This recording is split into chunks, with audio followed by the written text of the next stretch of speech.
आज के इस चैप्टर में हम लोग बात करेंगे कैपेसिटर के बारे में। ठीक है, इसके पहले जो वीडियोस था उसमें आप लोगों ने रेजिस्टेंस के बारे में देखा था, रेजिस्टेंस का कैसे संयोजन होता है, कुछ न्यूमेरिकल्स पार्ट भी देखे थे।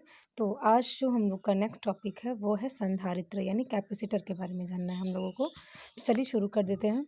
संधारित्र जो होता है दो धात्विक प्लेटों से बनी ऐसी युक्ति, ठीक है, दो धात्विक प्लेटों से बनी ऐसी युक्ति जिनके बीच कोई परावैद्युत माध्यम यानी डाइलेक्ट्रिक मीडियम उपस्थित होता है तथा यह विद्युत ऊर्जा को आवेश के रूप में संग्रहित करते हैं एवं आवश्यकता पड़ने पर उसे विसर्जित करते हैं, संधारित्र कहलाते हैं।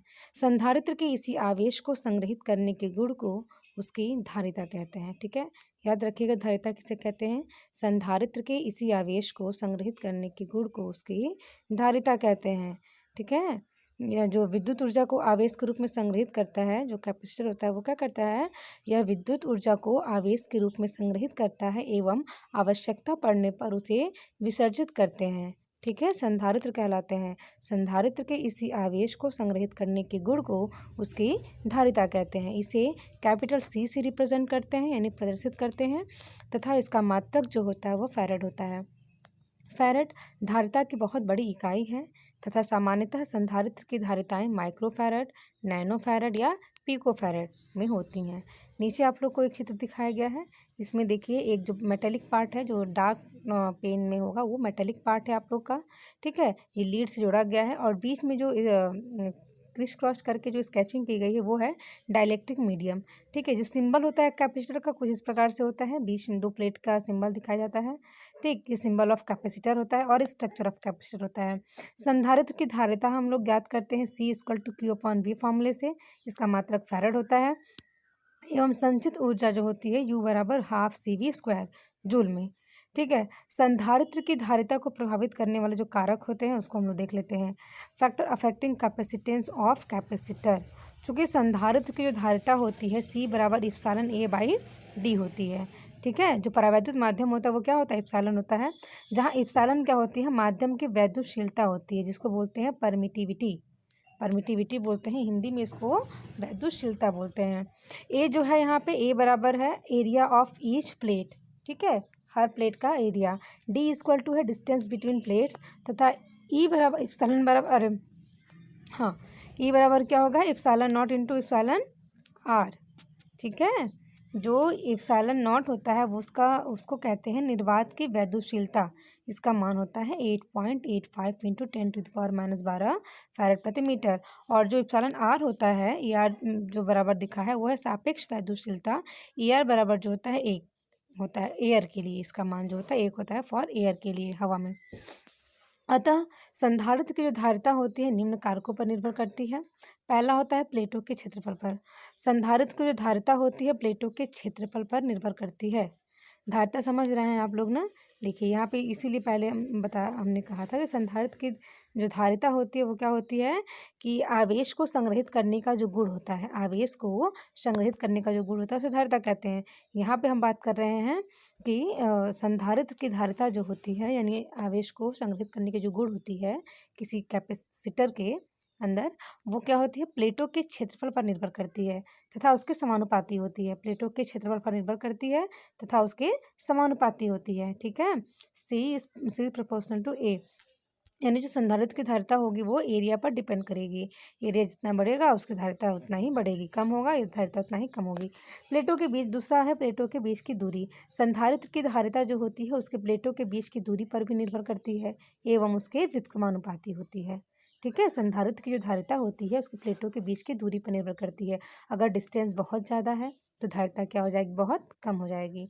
ठीक है ना, डिस्टेंस हमारा कम होगा तो धारिता क्या होगी, सॉरी, डिस्टेंस हमारा यदि कम होगा तो धारिता अधिक होगी और धारिता यदि अधिक होगी तो डिस्टेंस कम होगा, यानी इन्वर्सली प्रोपोर्शनल है ना। C=इन्वर्सली प्रोपोर्शनल टू 1/D, यानी जो हमारा कैपेसिटेंस होगा, जो हमारा धारिता होगा C का मान अगर बढ़ेगा, कब बढ़ेगा, जब हमारा डिस्टेंस कम रहेगा, दूरी कम रहेगी। किसके बीच की, दो प्लेटों के बीच की, जिसके बीच में परावैद्युत माध्यम रखा जाता है, जिनके बीच में डाइलेक्ट्रिक मटेरियल होते हैं, उनके जो बगल में जो दो प्लेट होती हैं उन दो प्लेटों के बीच की दूरी, अगर उन दो प्लेटों के बीच की दूरी कम होती है तो धारिता हमारी क्या होगी, अधिक होगी। ठीक है, तो दूरी कम होगी तो धारिता अधिक होगी, दूरी ज़्यादा होगी धारिता कम होगी। तो हमें क्या करना है, कम दूरी रखना ताकि हमको धारिता अधिक मिले। ठीक, तो प्लेटों के बीच की दूरी पर ही डिपेंड करता है। समझ में आया आप लोग को? नेक्स्ट है थर्ड पॉइंट, वो है प्लेटों के बीच उपस्थित माध्यम पर। संधारित्र की जो धारिता होती है यानी संयोजित आवेश को संग्रहित करने की जो गुण होता है, संधारित्र की जो धारिता होती है उनके प्लेटों के बीच उपस्थित माध्यम पर भी निर्भर करती है तथा उच्च विद्युतशीलता वाले पदार्थों से बने संधारित्र की धारिता भी उच्च होती है। यानी कि अच्छा अगर डाइलेक्ट्रिक मटेरियल है तो संधारित्र की जो धारिता होगी वह भी अच्छी होती है। तापमान पर इसको देख लेते हैं कि संधारित्र की जो धारिता होती है उसके चारों ओर या चारों तरफ के तापमान पर भी निर्भर करती है। ठीक है, संधारित्र ये तो आप कह रहे हो कुछ फैक्टर अफेक्टिंग ऑन कैपेसिटेंस पर। जो कैपेसिटेंस ऑफ कैपेसिटर मतलब कि संधारित्र की धारिता को यानी कि संधारित्र के अंदर जो आवेश को संग्रहित करने का गुण है उसको प्रभावित करने वाले कारक, कि जो संग्रहित करने की जो क्वालिटी है उसको कौन कौन से कारक इफेक्ट डाल सकते हैं अपना। तो हम लोगों ने देखा कि जो हमारा अगर प्लेटों के का क्षेत्रफल होगा वो तो कोई इफेक्ट, जैसा क्षेत्रफल होगा अगर क्षेत्रफल ज़्यादा होगा तो हमारा क्या होगा, कैपेसिटेंस ज़्यादा होगा। और डिस्टेंस की हमने देख ली, प्लेटों के बीच की डिस्टेंस पर अगर हमारा प्लेटों के बीच की डिस्टेंस कम होगी तो धारिता क्या होगी, अधिक होगी। प्लेटों के बीच की उपस्थित माध्यम पर हमारा माध्यम अगर अच्छा होगा, डाइलेक्ट्रिक मटेरियल अगर अच्छा होगा तो हमारी धारिता भी क्या होगी, उच्च होगी। तापमान पर हमने देखा कि संधारित्र की धारिता क्या होती है उसके चारों ओर या चारों तरफ के तापमान पर भी निर्भर करती है। ये हमारे कुछ कारक हो गए जो कि संधारित्र की धारिता को प्रभावित करते हैं। ठीक है, इनको आप लोग याद कर लीजिएगा। नेक्स्ट हम बात करेंगे कि जो संधारित्र का संयोजन होता है, ठीक, कनेक्शन ऑफ कैपेसिटेंस, इसको भी क्या करते हैं हम, दो प्रकार से संयोजित करते हैं जैसे कि हम रेजिस्टेंस को करते थे। ठीक है, सेम इसका अपोजिट यहाँ होता है। संधारित्र का संयोजन अगर हम बात करें कनेक्शन ऑफ कैपेसिटेंस का, तो इसको हम मुख्यतः दो प्रकार से जोड़ते हैं, यानी श्रेणी क्रम में और समांतर क्रम में। श्रेणी और समांतर तो आप लोग जानते हैं, उसका सिंबल क्या होता है पिछले वीडियो में जो कि रेजिस्टेंस में बताया गया था आपका, सेम इसमें भी ऐसा ही होता है, बस रेजिस्टेंस की जगह क्या होता है, कैपेसिटेंस का सिंबल बन जाता है। ठीक है, और उन दोनों का अपोजिट होता है यहाँ पे। देखिए कैसे, श्रेणी क्रम में अगर कोई कैपेसिटेंस अगर कोई श्रेणी क्रम में जुड़ा हुआ है, ठीक है, यदि कोई कैपेसिटेंस श्रेणी क्रम में जुड़ा हो तो कुछ इस प्रकार से होगा जैसे कि डायग्राम में आप लोग को दिखाया गया है। हमारा C1 C2 C3 तीनों कैपेसिटेंस है। ठीक है, कैपेसिटर है तीनों, उन तीनों के बीच में जो वोल्टेज ड्रॉप है V1 V2 V3 को दिखाया गया है। इनका टोटल वोल्टेज V दिखाया गया है और इनको क्या किया गया, एक बैटरी के माध्यम से कनेक्ट कर दिया गया है। इसमें धारा प्रवाहित हो रही है I। ठीक, चित्र में तीन जो ये कनेक्शन है, ये श्रेणी क्रम का कनेक्शन है किसका, कैपेसिटर का। तो चित्र में तीन संधारित्र C1 C2 व C3 श्रेणी क्रम में जोड़े गए हैं तथा इस पूरे संयोजन को V वोल्ट की सप्लाई से जोड़ा गया है। श्रेणी क्रम में संयोजित प्रत्येक संधारित्र में धारा का मान एक समान होने के कारण प्रत्येक पर आवेश एक समान होता है तथा प्रत्येक संधारित्र के क्रॉस विभवांतर अलग अलग होता है। यदि तीनों संधारित्र में उत्पन्न विभवांतर क्रमशः V1 V2 व V3 हैं, तब हम क्या करेंगे, V = V1 + V2 + V3। यहाँ पे Q = क्या होता है, CV होता है। ठीक है, जैसे हम लोगों ने रेजिस्टेंस के लिए किया था V = V1 + V2 + V3, यहाँ भी करेंगे V = V1 + V2 + V3। यहाँ पे क्या आ जाएगा, हमारा आवेश आ जाएगा। आवेश को इंक्लूड करते हैं, Q बराबर क्या होता है, CV होता है। ठीक, अब Q बराबर CV होता है, यहाँ से V बराबर हम निकाल लेंगे Q/C पक्षांतर करके। ठीक है, तो हमको V1 V2 V3 का मान ज्ञात करना है।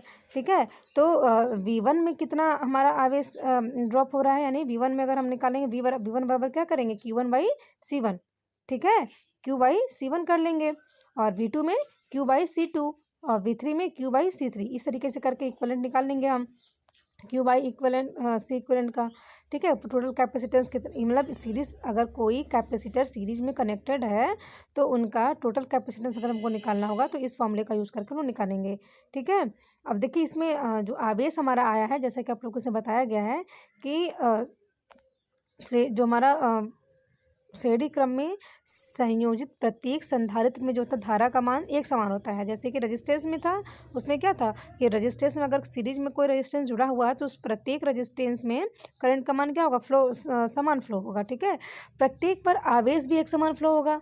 ठीक, यहाँ पर कैपेसिटेंस में हमने क्या बात की, आवेश की बात की, तो प्रत्येक में आवेश भी समान प्रवाहित होगा। तो आवेश का फॉर्मूला क्या होता है, Q = CV, और यहाँ से V का हमने मान निकाल लिया। अब जहाँ पे V1 V2 V3 का मान निकालना होगा वहाँ पर हम क्या करेंगे, Q/C1 Q/C2 Q/C3। ठीक है, इसी के क्रम में हम लोग इसको ज्ञात कर लेंगे। तो हमने यहाँ पे v बराबर v1 plus v2 plus v3 find out किया। अब इसके बाद हमने यहाँ मान क्या रख दिया, v1 v2 v3 का, v1 v2 v3 का हमने मान रख दिया यहाँ पे क्या, v बराबर क्या होगा q अपॉन सी इक्वेलेंट। तो यहाँ हमने रख दिया सी we q v1 v2 v3, v1 में कितनी धारा ये होगी, आवेश होगा q upon c1 q upon c2 q upon c3, क्रमशः v1 v2 v3 को हमने जोड़ दिया है। अब यहाँ पे देखिए 1 अपॉन सी इक्वेलेंट हो जाएगा कैसे, q अगर जैसे यहाँ हमने सॉर्ट कर दिया, यहाँ से इसको अगर आप सॉल्व करेंगे तो q कॉमन हो जाएगा, यहाँ से q कॉमन लेंगे आप इसमें से, तो यहाँ से q कॉमन लेंगे तो अंदर क्या हो जाएगा, c1 plus c2 plus c3 ऐसे क्रमशः आ जाएंगे, 1 upon c1 plus 1 upon c2 plus 1 upon c3। तो वही हमने डायरेक्ट यहाँ पे लिख दिया है, ठीक है। तो यहाँ से आपने जाना 1 upon C equivalent equal to क्या आ गया, 1 upon c1 plus 1 upon c2 plus 1 upon c3 farad. ये ऐसा वाला फॉर्मूला सी की जगह आर जो था ये किस में था, पैरेलल में था। तो अगर हम कैपेसिटर की बात करें तो कैपेसिटर अगर सीरीज में कनेक्टेड होते हैं और कोई भी हमारे पास कोई सर्किट है उसमें कैपेसिटर हमारा सीरीज में कनेक्टेड है, तो टोटल कैपेसिटर निकालने के लिए हम इस फॉर्मूले का यूज़ करेंगे, ठीक है। 1 अपॉन सी इक्वलेंट में इक्वल टू क्या हो जाएगा, 1 upon c1 plus 1 upon c2 plus 1 upon c3। इसमें c1 c2 c3 का मान निकाल रख करके हम टोटल इसको ऐड कर लेंगे तो हमारा सी इक्वलेंट निकल कर आ जाएगा। इसका मात्रक क्या होगा, फैराड होगा। अतः संधारित्रों के श्रेणी संयोजन में परिपथ की तुल्य धारिता का प्रतिलोम जो होता है, परिपथ की इक्विवेलेंट जो कैपेसिटेंस होती है, तुल्य धारिता का जो प्रतिलोम होता है, अपोजिट होता है, परिपथ में जुड़े प्रत्येक संधारित्र के व्यक्तिगत धारिताओं के प्रतिलोम के योगफल के बराबर होता है। ठीक, यहाँ आप लोगों ने देखा कि अगर हमारा कोई कैपेसिटर जो है सीरीज में कनेक्टेड है तो टोटल कैपेसिटेंस का मान हम कैसे निकालेंगे, 1 अपॉन सी इक्विवेलेंट के फॉर्मूले का यूज़ करके। ठीक है, इस फॉर्मूले को आप लोग याद रखिएगा। ठीक, अगर हमारा कोई कैपेसिटर सीरीज में जुड़ा है तो कैपेसिटर की बात हो रही है, अगर कैपेसिटर हमारा सीरीज में जुड़ा रहेगा तो इस फॉर्मूले का यूज करेंगे। ठीक है, नेक्स्ट हम बात कर लेते हैं इन पैरेलल, समांतर क्रम में अगर हमारा कैपेसिटर जुड़ा हुआ तो उसके लिए कौन सा फॉर्मूला यूज करेंगे। देखिए, इस कुछ इस प्रकार से समांतर संयोजन आप लोगों को बताएगा। समांतर संयोजन में केवल हमने क्या किया, C1 C2 C3 को रख दिया।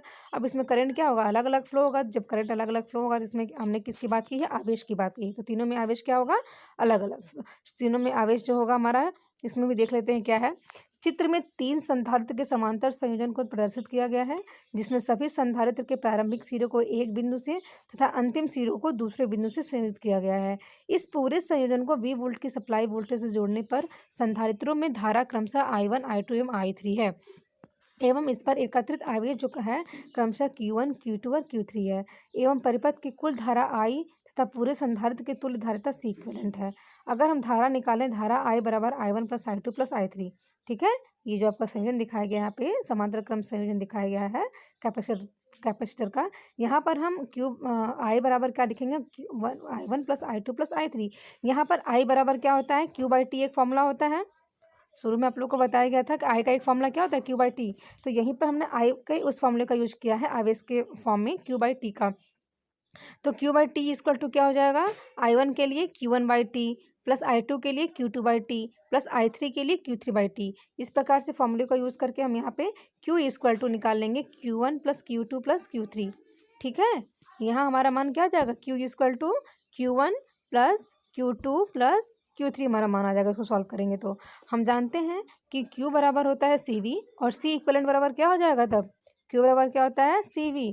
तो C इक्वलेंट बराबर क्या हो जाएगा, C1 into V plus C2 into V plus C3 into V. अब C इक्वलेंट निकालने के लिए क्या करेंगे हम लोग, C1 plus C2 plus C3 ले लेंगे। ठीक है, ये फॉर्मूला C इक्वलेंट का जो फॉर्मूला होता है, जब हमारा कोई कैपेसिटर समांतर में जुड़ा होता है और टोटल कैपेसिटर का मान निकालना होता है तो वहाँ पर हम C equivalent equal to C1 plus C2 plus C3 वाले फॉर्मूले का यूज करके टोटल कैपेसिटर का मान निकाल लेते हैं। तो बेसिकली इन दोनों फॉर्मूलों को आप लोग याद रखिएगा। ठीक है, अगर हमारा कोई अगर हमारा कोई कैपेसिटर किसी परिपथ में श्रेणी क्रम में जुड़ा हुआ है तो उसके लिए हम इस फॉर्मूले का यूज करेंगे, यानी 1/C equivalent equal to 1/C1 plus 1/C2 plus 1/C3 का। यदि हमारा कोई कैपेसिटर समांतर क्रम में जुड़ा हुआ है और टोटल कैपेसिटर का मान हमको निकालना है तो हम क्या करेंगे, Q बराबर Q1 plus Q2 plus Q3 C equivalent equal to C1 plus C2 plus C3 फॉर्मूले का यूज करके मान निकाल लेंगे। ठीक, अतः संधारित्रों के समांतर संयोजन में परिपथ की तुल्य धारिता जो होती है संयोजन में जुड़े प्रत्येक संधारित्रों के व्यक्तिगत संधारित्रों के योगफल के बराबर होता है। अब हम इसका एक न्यूमेरिकल देख लेते हैं थोड़ा सा। तो आप लोग न्यूमेरिकल प्रॉब्लम सॉल्व करने से क्या होता है कि फॉर्मूले हमको याद रहते हैं। और एक हम बेसिक थोड़ा सा आप लोग को यहाँ दिखाया गया है। अगर सीरीज में हमारा कैपेसिटर कनेक्टेड है, देखिए क्वेश्चन नंबर 1 क्या बता रहा है कि ए और बी के बीच हमारे पास 1 2 3 4 कैपेसिटर जुड़ा हुआ है, जो कि उन सबका मान दिया गया हुआ है।